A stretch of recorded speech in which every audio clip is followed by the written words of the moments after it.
I joined the trio of Christos, his skipper Makis and Bojan 17 days ago. And I am keen to understand how we today are connected to our past. That is what Christos is exploring on his pilgrimage ritual trip through the historical places of the Aegean. And here are our news from Turkey. Christos, doctor and psychiatrist, sailed through the Dardanelles, the Marmara Sea and the Bosporus to two metropolis, Troy and Istanbul. For the Turkish part of the trip, Bojan and I joined Christos on his boat.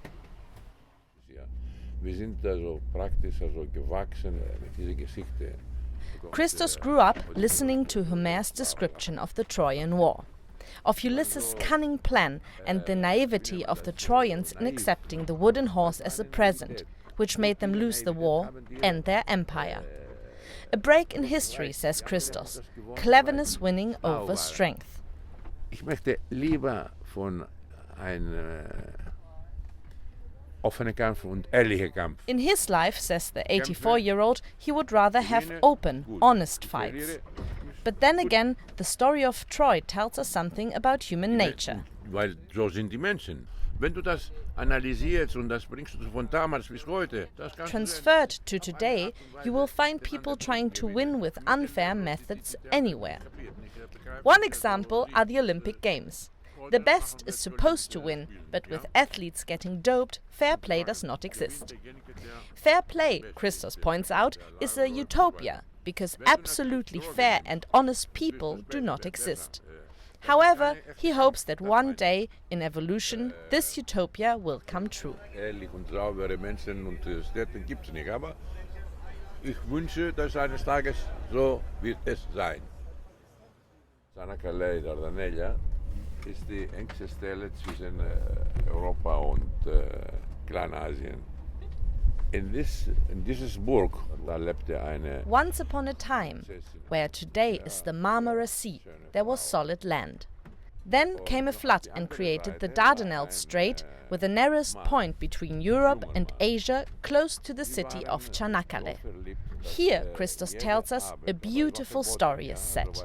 On the European side lived a princess, on the Asian side a handsome prince. They were madly in love, and although it was forbidden for them to be together, she would lit a fire every night so that he could swim to her shore. One night it was stormy, but in her passion the princess lit the fire anyways. He followed her calling and died in the sea.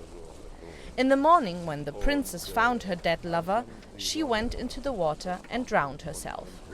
Konnte nicht mehr das ertragen, und ist sie auch gesprungen und ist sie auch tot.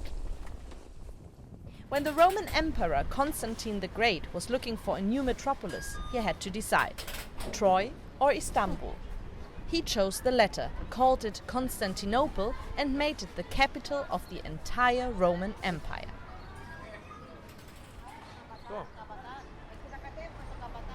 The embrace between Asia and Europe is also present in the embrace between Greece and Turkey. Christos is not religious, but he is looking for Greek presence and heritage in Istanbul, Constantinople still for many Greeks. He visited the Orthodox Theological School of Chalki, closed in 1971, and also St. George, the current residence of the Orthodox Patriarch. And of course he visited Hagia Sophia. Entwicklung und Geschichte war immer verbunden mit Istanbul, mit Türkei.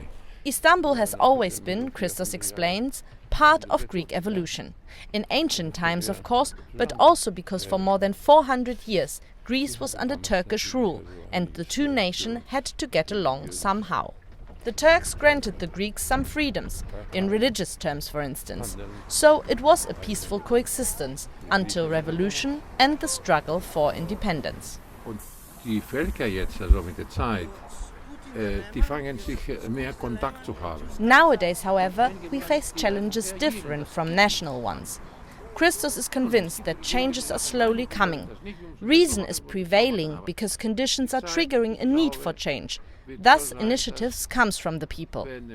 Technological evolution should be in tune with cultural evolution, and for that reason, nations and people will finally come together. Alle Menschen werden Brüder. Das hoffe ich eines Tages.